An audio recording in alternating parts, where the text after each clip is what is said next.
Bom, nós temos um par de tempo que acaba de discutir o tópico aqui, na sala de imprensa também que nós temos discussão do colégio executivo, mas também riba é tópico aqui e com plano que tem riba mesa para quando que Israel hotel tem diferentes pontos que nós indicar também que tá ponto para nós põe que nós não por aceitar a petição maneira está atualmente ponto na maneira é que vai de 5 pisos qual nós não que esse aí no tur caminho na boneiro tá 4 pisos a manter todo tempo nós que manter a linha aí pero também se você candidato de hotel de câmara que põe em nada se você é candidato de seguro de área que tem de terreno nós temos que ser da hobby chiquito e terreno da hobby chiquito para tour câmara que põe e também é quantidade de parqueio que tem em nada que tá basta limitar nós creio que esse aí também vai criar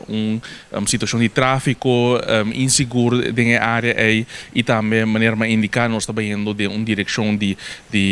hotel que está mais chiquito hotel que está toch mais de nossa cultura de nossa direção que nós que vai e essa aqui maneira está atualmente a grandura de hotel que é quantidade de câmara que tem em outra quadra que visão aí e todo esse aí também nós decidimos rechazar a petição esse aí nós não tem uma reação de uma parte ainda lo que nós loqueta nós que vai back na mesa com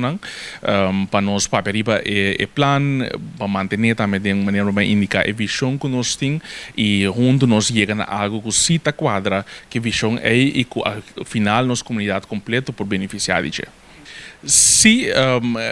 nós não vai reaccionar riba coisas que também de imprensa adiante planan etc nós temos que é coisa oficialmente como colégio executivo para nós tomar decisão riba quando nós tomar decisão riba nada ou o que ainda não põe de imprensa então no momento que nós ela cana seu caminho daquela chega se que nós no momento aí nós por a debater riba de colégio executivo e que depois de tempo nós por chegar na decisão que nós toma por meio que sei nós não por assim nada